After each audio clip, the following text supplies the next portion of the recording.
क्या एक नया इस्लामिक नाटो बन रहा है? क्या अमेरिका का वर्चस्व मध्य पूर्व से खत्म हो रहा है?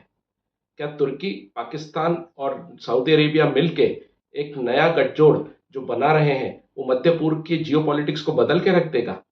आइए इन्हीं सवालों का जवाब ढूंढते हैं आज के इस पॉडकास्ट में। नमस्कार दोस्तों, मैं भरत कुलकर्णी आपका स्वागत करता हूं आज के इस पॉडकास्ट में। और दोस्तों, आज हम देखेंगे पाकिस्तान, तुर्की और सऊदी अरेबिया के गठजोड़ के बारे में। कुछ दिन पूर्व मक्का में एक महत्वपूर्ण मीटिंग हुई और उसके पश्चात एक एग्रीमेंट पर सहमति बनी। ये एग्रीमेंट था पाकिस्तान, तुर्की और सऊदी अरेबिया के बीच में।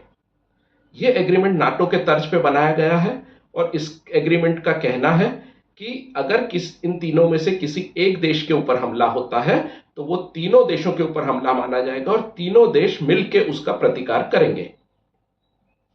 अब दोस्तों, इस घटना के बाद विश्व के जो अलग अलग जियोपॉलिटिकल थिंकर्स हैं, उनके अलग अलग मत हैं। कुछ का कहना है कि ये एक इस्लामिक नाटो की शुरुआत है, कुछ का कहना है कि अमेरिका का वर्चस्व खत्म हो रहा है, कुछ का कहना है कि भारत के लिए और इसराइल के लिए एक मुश्किल भरी डेवलपमेंट है।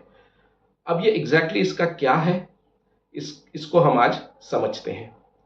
दोस्तों, पहले समझे कि ये एग्रीमेंट क्या है। ये एग्रीमेंट है डिफेंस पैक्ट, जिसमें यह कहा गया है कि ये तीनों देश मिलके एक दूसरे के साथ सैन्य प्रतिरोध और सैन्य शक्ति के जो सैन्य शक्ति है उसमें सहयोग करेंगे। अर्थात एक देश के ऊपर अगर कोई सैन्य हमला होता है तो वो देश, बाकी दोनों देश उसको मिलके प्रतिकार करेंगे। अब ये इससे क्या होगा?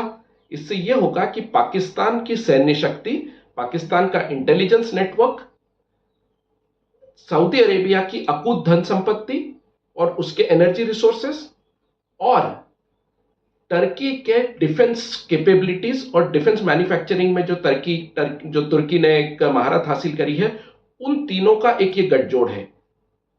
पेपर के ऊपर ये गठजोड़ बड़ा महत्वपूर्ण और बड़ा ताकतवर दिखता है, लेकिन क्या ये जमीनी हकीकत में उतना ताकतवर हो पाएगा?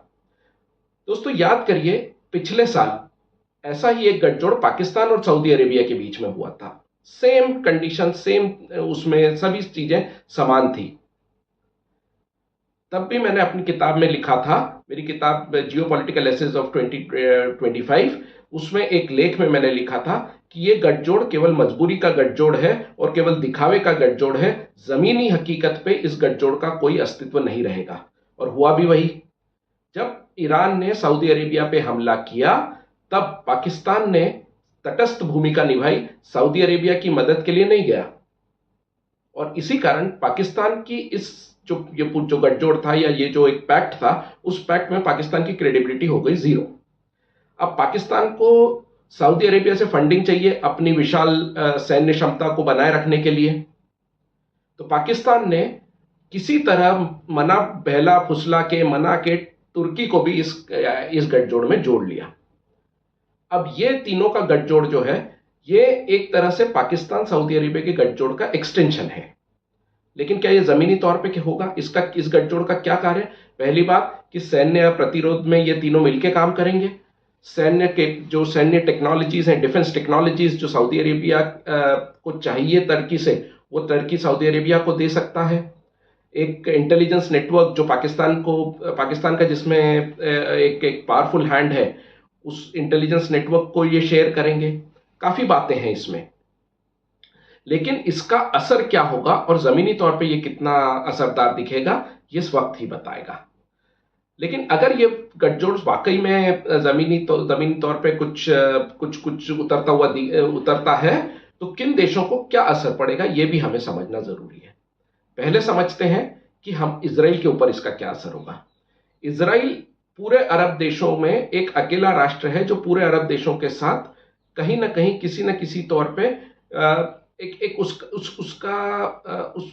एक अकेला राष्ट्र अलग अलग अरब देशों से घिरा हुआ है। पिछले कुछ सालों से इजराइल और सऊदी अरेबिया अपने संबंधों के सामान्यकरण के ऊपर कार्य कर रहे हैं, और इसका श्रेय डोनाल्ड ट्रंप को भी जाता है। लेकिन जैसे ही हमास ने इजराइल के ऊपर हमला किया और इजराइल ने जवाबी कार्रवाई की, सऊदी अरेबिया के साथ उसके सामान्य रिश्ते सामान्य करने की प्रक्रिया थी वो टूट गई और वो आगे नहीं बढ़ पाई। सऊदी अरेबिया का पूरे क्षेत्र में दबदबा है और कई जो देश हैं वो सऊदी अरेबिया के साथ खड़े रहते हैं।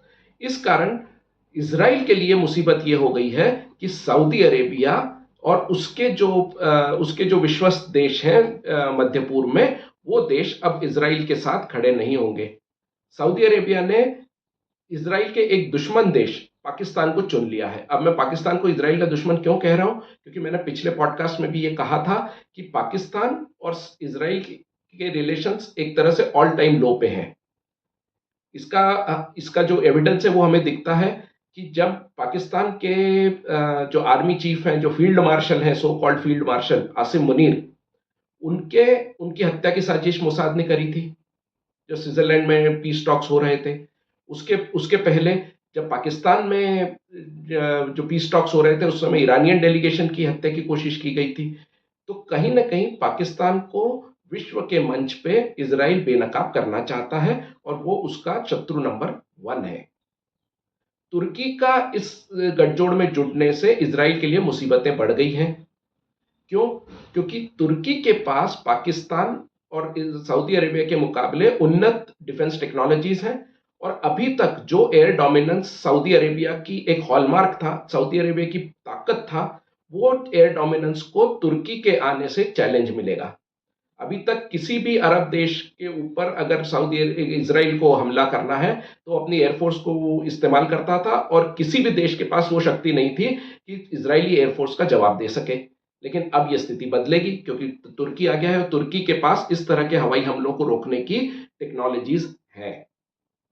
तो इजराइल के लिए कई चीजें हैं जो मुश्किल पैदा कर सकती हैं। अब देखते हैं इसमें अमेरिका की क्या हालत है। अमेरिका का वर्चस्व क्या इस क्षेत्र से समाप्त हो रहा है? शायद हाँ, क्योंकि अमेरिका जो जिस तरीके से उसने ईरान की लड़ाई के वक्त अपने मित्र देशों को उनके खुद के हाल पे छोड़ दिया था, ये देखते हुए मित्र देशों को ये समझ में आ गया कि अमेरिका के ऊपर जरूरत से ज्यादा भरोसा करना अब उनके हित में नहीं है और इसलिए वो एक ऑल्टरनेट ढूंढ रहे हैं। इसका मतलब अमेरिका का वर्चस्व और अमेरिका का दखल इस क्षेत्र से कम होने लगा है, जो कि अमेरिका के लिए एक अच्छी बात नहीं है।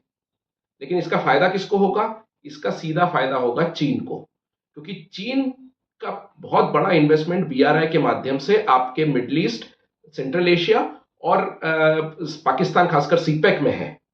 तो अगर चीन को इस इन्वेस्टमेंट को सिक्योर करना है, उसको सुरक्षित रखना है, तो चीन को इस क्षेत्र में अमेरिकी दखलंदाजी को कम करना पड़ेगा और ये गठजोड़ उसी चीज को मुहैया कराता है। ये गठजोड़ होने से पाकिस्तान और तुर्की जो ऑलरेडी चीन के अच्छे दोस्त हैं, उनके साथ सऊदी अरेबिया भी चीन के पक्ष में जा खड़ा होगा और सऊदी अरेबिया चीन के संबंध मिडिल ईस्ट में चीन को बहुत बड़ी शक्ति देंगे। तो ये चीन के लिए तो अच्छी बात है। रशिया का इसमें क्या लेना देना है? तो रशिया के साथ अगर अमेरिकी दखलंदाजी और मिडिल ईस्ट में अगर अमेरिका का दबदबा कम होता है तो रशियन तेल और रशियन व्यापारिक और व्यावसायिक हित हैं उसके लिए फायदा देगा। इसलिए रशिया भी चाहता है कि इस क्षेत्र से अमेरिका की दखलंदाजी कम हो जाए। चीन और रशिया का इतना ज्यादा कंपटीशन नहीं होने के कारण इस क्षेत्र में अमेरिका की दखलंदाजी कम होने से रशिया को व्यापारिक फायदा होगा। अब दोस्तों बात करते हैं भारत की। भारत की प्रतिक्रिया बहुत सधी हुई है। I2U2 के माध्यम से भारत कई वर्षों से कोशिश कर रहा है अमेरिका, यू मतलब यूएस, यू मतलब यूएई, आई मतलब इंडिया और आई मतलब इजराइल, तो इजराइल, इंडिया, यूएई और यूएस मिलकर एक गठजोड़ तैयार करने की कोशिश कर रहे हैं। भारत ने कहा है कि हम इस डेवलपमेंट के ऊपर बारीकी से नजर रखे हुए हैं, वी आर क्लोजली फॉलोइंग, और भारत के पास अपनी खुद की एक रणनीति है। भारत ने I2U2 बनाया है और भारत ने इस I2U2 में अमेरिका का थोड़ा सा दबदबा कम है, अमेरिका का इंटरेस्ट कम दिख रहा है ईरान लड़ाई के पश्चात, लेकिन भारत, इजराइल और यूएई मिलके एक आर्थिक गठजोड़ बना रहे हैं। एक तरफ है सैनिक गठजोड़ जो पाकिस्तान, तुर्की और सऊदी अरेबिया बना रहे हैं, दूसरी तरफ एक आर्थिक गठजोड़ जो भारत, यूएई और इजराइल मिलकर बना रहे हैं।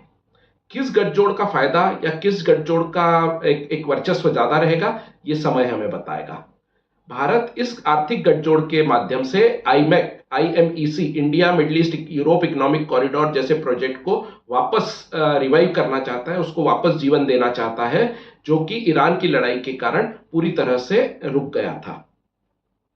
अब भारत इन प्रोजेक्ट्स के माध्यम से कनेक्टिविटी को मजबूत करना चाहता है, व्यापार को मजबूत करना चाहता है, एक तरह से पॉजिटिव वे में वो देशों को जोड़ना चाहता है। लेकिन इस गठजोड़ के बनने से भारत के लिए मुश्किलें तो पैदा हुई हैं।